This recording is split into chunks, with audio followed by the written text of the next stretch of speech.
trance of our Divine Mother.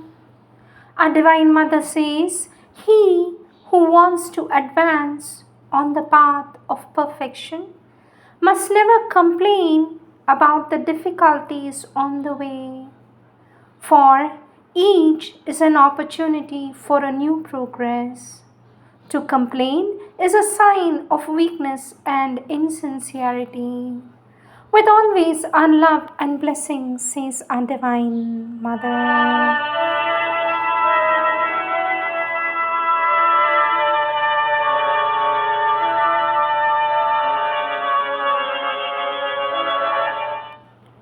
Sri Aurobindo's Savitri. Book 3, the Book of the Divine Mother, Canto 4, The Vision and the Bone, page 393.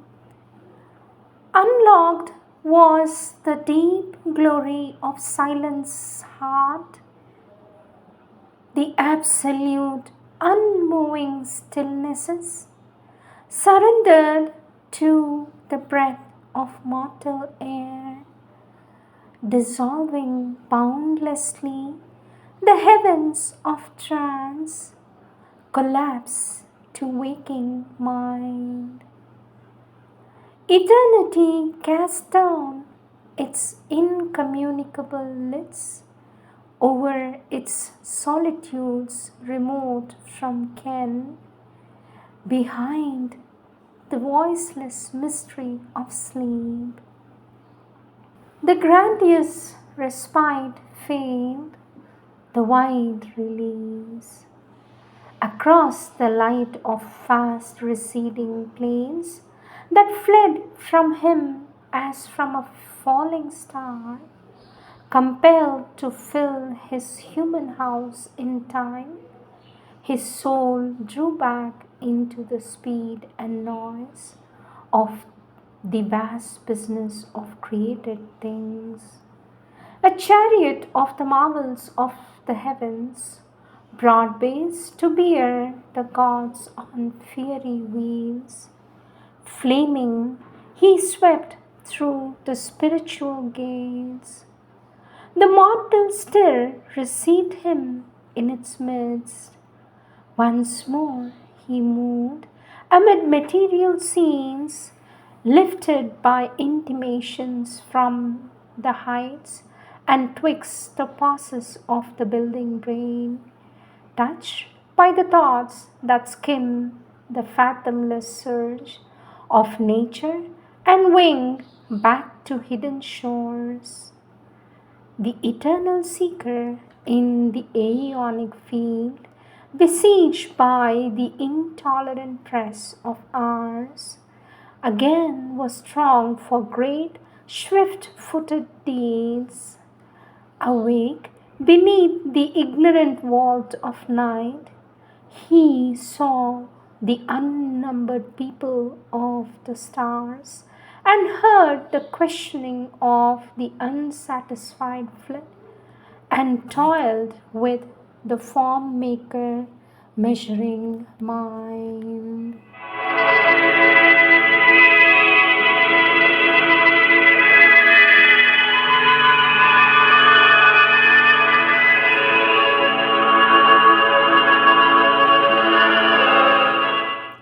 Words of our Divine Mother, taken from the collective works of our Divine Mother, Question and Answers, year 1956, date 25th Jan 1956. The question and answer session starts with the quote from Sri Aurobindo's Synthesis of Yoga, volume 20, page 82. And the child reads, life, not a remote, silent, or uplifted ecstatic beyond life alone, is the field of our yoga. The transformation of our superficial, narrow, and fragmentary human way of thinking, seeing, feeling, and being into a deep and wide spiritual consciousness and an integrated inner and outer existence, and of our ordinary human living into a divine way of life must be its central purpose. Question, sweet mother, will the divine way of life be established on earth only when the supermind descends? For this, our divine mother says, I think so. There seems to be no possibility of its happening otherwise, but it is a relative question. Perhaps our way of life could become a little more divine without being altogether divine. Question, sweet mother, I have not understood this. It is for this meaningful development of consciousness by thought, will, emotion, desire, action, and experience, leading in the end to a supreme divine self discovery that man, the mental being, has entered into the material being. For this, our divine mother says, why has the mental being taken a material body? Is that what you're asking? For that the child says, Sri Aurobindo says, leading in the end to a supreme divine self-discovery. For this, our divine mother says, the divine discovery is the discovery of the divine in oneself. Let me repeat. Our divine mother says the divine discovery is the discovery of the divine in oneself. So, man, that is the mental being, for what we call as man, is a physical body with a mental being within, a mental being manifested in a body, a physical body. So, the mental being has incarnated and become man in order to find within himself the divine being, the presence of the divine being, the divine presence. Why, says the child, for this our divine mother says, are you asking why? It is a funny way of going about it, and her divine mother laughs and says, I do not know why he is going to explain it here. I do not remember, but one thing is certain, that this marvelous thing, the divine presence in matter, which is at the origin of the formation of the psychic being, belongs in its own right to life on earth. So, we have already said this many times. I believe our earth, which is from the astronomical point of view, seems to be only a small, insignificant planet in the midst of all the stars and all the worlds. Our earth has been formed to become the symbol of the universe and the point of concentration for the work of transformation of divine transmutation. And because of that, says our divine mother, in this matter, which was perhaps the most obscure and most inconscient of all, the matter of the universes, they plunge and incarnated directly the divine consciousness from the supreme origin right into the obscurest matter without going through any intermediate stages directly. Our Divine Mother says, consequently, the two extreme touches, the supreme and the most inconscient, and the universal circle closes. And so, earthly life is the easiest mean, one might say, or the most rapid of being conscious of the divine. And it is so true that even the great cosmic individualities, when they want to be converted or to unite with the origin, take a physical body for that because it is more convenient for them, for it can be done faster and better than if they had to progress from all states of being, from any one of the states of being in the universe to the supreme origin. It is easier to come down into a human body and find the divine presence there. It is quicker. Imagine a serpent biting its tail. It makes a circle, doesn't it? If something wants to be united with the divine, it is easier to enter the tail than to go to the whole round of the body. As the head bites the tail, well, if you enter the tail, you are immediately in contact with the head. Otherwise, you have to go all the way around to reach the head. And then our Divine Mother goes into a silence for some time. And then our Divine Mother shows the white champak flower which she is holding in her hand. She has named the flower Psychological Perfection. And our Divine Mother says, who remembers this? Counting the petals, 1, 2, 3, 4, 5 psychological perfections. What are the 5 psychological perfections? And then our Divine Mother continues to say, for they can be changed. And in fact, to tell you my secrets, every time I give it to someone, they are not always the same psychological perfection. That depends on people's needs. Even to the same person, I may give at different times. I may give at different times different psychological perfections, so it is not fixed. But the first time this flower was named Psychological Perfection, I remember very well it was at a gathering up there where prosperity now is, where I go on the first of the month. There was a gathering and we have decided the 5 psychological perfections. At that time, says our Divine Mother, they were noted down. But as for me, it is something very fluid. I told you it depends on the circumstances and needs. I don't remember what was chosen for the first time. So if someone knows it, he can tell us, we'll compare. And then the child says, I am not sure. You're not sure? Says our Divine Mother. Is there anyone who is sure? Then there's a response from the group who have assembled there saying, aspiration, devotion, sincerity, and faith. For this, our Divine Mother says, that makes only 4 so far. And then someone says, surrender. And then our Divine Mother says, surrender. Someone told me something else. To a disciple, our Divine Mother turns and says, do you know? Well then, come, and tell us.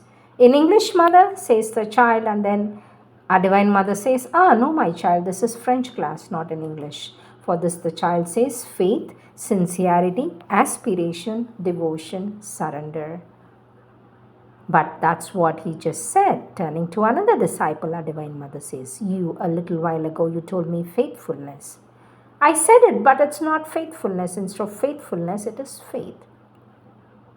Our Divine Mother continues to say, but why should there not be faithfulness?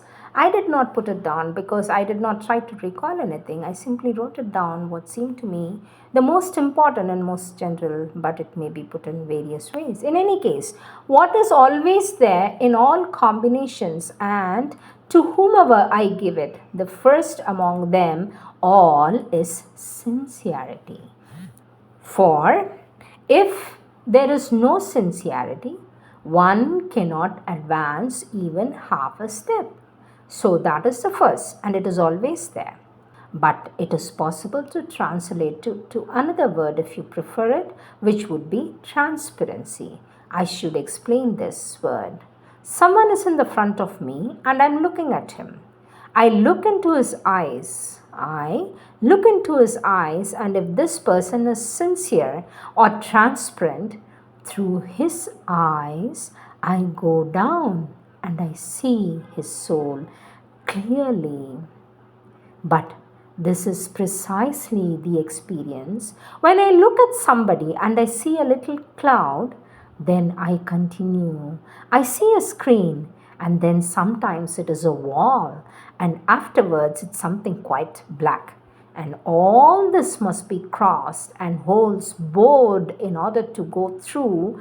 And even then, I am not sure if at the last minute I might not find myself before a door of bronze so thick that I shall never get through and see his soul. So, of such a person, says our Divine Mother, I can immediately say that he is not sincere. But I can also say figuratively that he is not transparent. That is the first thing. There is a second, which is obviously as indispensable if you want to go forward. It is to have faith. Or another word which seems more limited, but it is for me more important because it is a question of experience. If your faith is not made up of a complete trust in the divine, Well, you may very well remain under the impression that you have faith and yet be losing all the trust in the divine power or divine goodness or the trust the divine has in you. Let me repeat these golden words. Our Divine Mother says, if your faith is not made up of a simple, complete trust in the divine, well, you may very easily remain under the impression that you have faith and yet be losing all trust in the divine power or divine goodness or the trust the divine has in you. These are the 5 stumbling blocks. Our Divine Mother says those who have what they call an unshakable faith in the divine and say, it is the divine who is doing everything, who can do anything, everything, all that happens in me and in others, everything is the work of the divine and the divine alone. If they follow this, some kind of logic, after some time, they will blame the divine for all the most terrible things which take place in the world and make of him a real demon, cruel and frightful if they have no trust. Or again, they do have faith, but they tell themselves, well, I have faith in the divine, but this world I see quite well what it is like. First of all, I suffer so much, don't I? I am very unhappy, far more unhappy than all my neighbors. For one is far more unhappy than all one's neighbors. I am very unhappy, and truly life is cruel to me. But then the divine is divine. He is all goodness, all generosity, all harmony. So, how is that I am so unhappy? He must be powerless. Otherwise, being so good, how could he let me suffer so much? This is the second stumbling block. And the third, says our Divine Mother, there are people who have what may be called a warped and excessive modesty or humility and tell themselves, surely the divine has thrown me out. I am good for nothing. He can do nothing with me. The only thing for me is to give up the game, for he finds me unworthy of him. So, unless one adds to faith a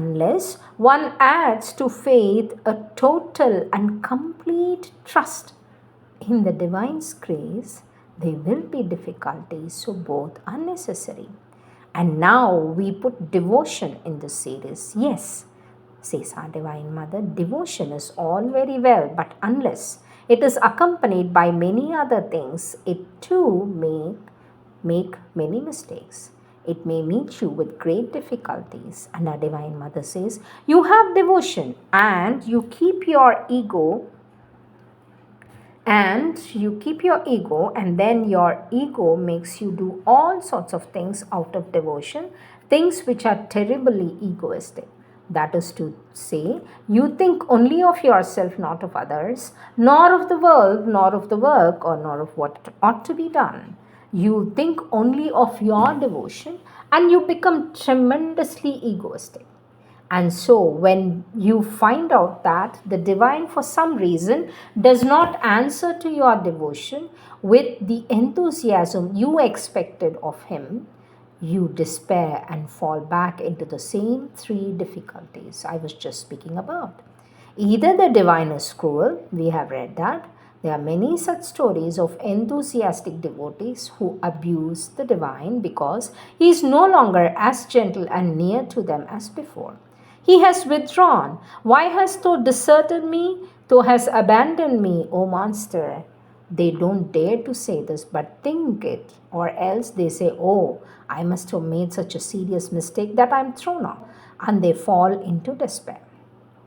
And then our Divine Mother says, but there is another moment which should constantly accompany devotion. That kind of sense of gratitude that the divine exists, that feeling of a marveling thankfulness which truly fills you with a sublime joy at the fact that the divine exists, that there is something in the universe, which is the divine, that it is not just the monstrosity we see, that there is the divine exists. And each time that the least thing puts you either directly or indirectly in contact with this sublime reality of the divine existence, the heart is filled with so intense a marvelous joy, such a gratitude as of all things has the most delightful taste. Our Divine Mother continues to say, there is nothing which gives you a joy equal to that of gratitude. One hears a bird sing, sees a lovely flower, looks at a little child, observes an act of generosity, reads a beautiful sentence, looks at the setting sun, no matter what. Suddenly, this comes upon you, this kind of emotion, indeed so deep, so intense, that the world manifests the divine, that there is something behind the world which is the divine. Our Divine Mother says, so I find that devotion without gratitude is quite incomplete. Gratitude must come with devotion. I remember, says our Divine Mother, that once we spoke of courage as one of the perfections. I remember having written it down once in a list, but this courage means having a taste for the supreme adventure, and this taste for the supreme adventure is aspiration. An aspiration which takes hold of you completely and flings you without calculation and without reserve and without a possibility of withdrawal into the great adventure of the divine discovery, the great adventure of the divine meeting, the yet greater adventure of the divine realization. You throw yourself into the adventure without looking back and without asking for a single minute what's going to happen. For if you ask what is going to happen, you never start. You always remain stuck, rooted to the spot, afraid to lose something, to lose your balance. That is why I speak of courage, but I really mean it is aspiration. They go together. A real aspiration is something full of courage. And now, surrender. In English, the word surrender, there is no French word which gives exactly that sense. But Sri Aurobindo has said, I think we have read this, surrender is the first and absolute condition for doing integral yoga. So, if we follow what he has said, this is not just one of the necessary qualities, it is the first attitude indispensable for beginning the integral yoga, the path of integral yoga. If one has not decided to make a total surrender, one cannot begin. But for this surrender to be total, all these qualities are necessary. And I add one more. So far, we have only four. I add endurance. For if you are not able to face difficulties without getting discouraged and without giving up, because it is too difficult, and if you are incapable, well, of receiving blows and yet continuing of pocketing them, as they say, when you receive blows as a result of your defects, of putting them in your pocket and continuing to go forward without flagging, you do not go very far. At the very first turning, where you lose sight of your habitual life, your little habitual life, you fall into despair and give up the game. Our Divine Mother says the most material form of this is perseverance. Unless you are resolved to begin the same thing, unless you resolve to begin the same thing again, over again, 1,000 times if need be, people come to me in despair, but I thought it was done and now I should begin again. And if you are told, and if they are told, but that's nothing, you will probably have to begin again 100 times, 200 times, 1,000 times. You take one step forward and think you are secure, but there will always be something to bring back the same difficulty a little farther on. You think you have solved the problem, you must solve it once again. It will turn up again looking just a little different, but it will be the same problem. But if you're not determined that, even if it comes back 1,000,000 times, I shall do it 1,000,000 times, but I shall go through it. Well, you won't be able to do the yoga. This is absolute indispensable. A divine mother says people have beautiful experience and say, now this is it. And then it settles down, diminishes, gets veiled, and suddenly something quite unexpected, absolutely commonplace, and apparently completely uninteresting comes before you and blocks your way. And then you say, what's the good of having all the making this progress? If it's going to start all over again, why should I do it? I made an effort, I succeeded, achieved something, and now it's as if I've done nothing. It's indeed hopeless, for you have no endurance. Our Divine Mother says, if one has endurance, one says, it's all right, good, I shall begin again as often as necessary, 1,000 times, if necessary, 100,000 times, I shall begin again. But I shall go to the end, and nothing will have the power to stop me on the way. This is most necessary, most necessary. So here's my proposal. We put surrender first at the top of the list. That is what we accept, Sri Aurobindo has said, that to do the integral yoga, one must resolve to surrender entirely to the divine. There is no other way. This is the way. But for that, one must have five psychological virtues, five psychological perfections. We may say that these perfections are sincerity or transparency, faith or trust in the divine naturally, devotion or gratitude, courage or aspiration, endurance or perseverance. One form of endurance is faithfulness. Faithfulness to one's resolution. Being faithful, one has to take a resolution. One is faithful to one's resolution. This is endurance. There you are. If one persists, there comes a time when one is victorious. Victory is to the most persistent, says our Divine Mother. Tu vis, tu rayonnes et tu règnes. Prayers and Meditations, March 12, 1914. Oh Lord, my one aspiration is to know Thee and serve Thee better every day. What do outer circumstances matter?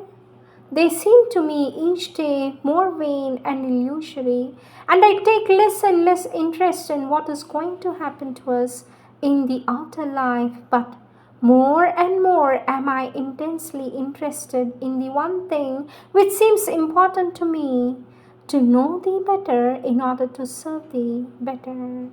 All outer events must converge upon this goal and this goal alone, and for that all depends upon the attitude we have towards them.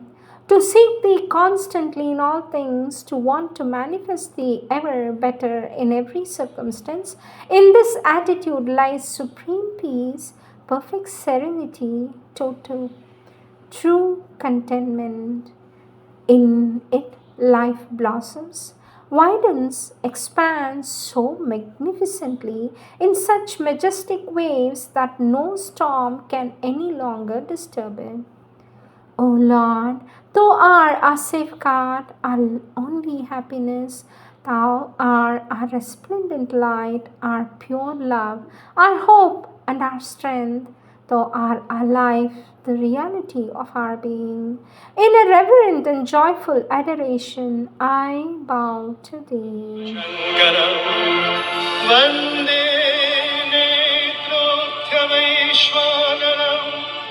Vande त्रैलोक्यसारं Shri Parvati Vallabham Vande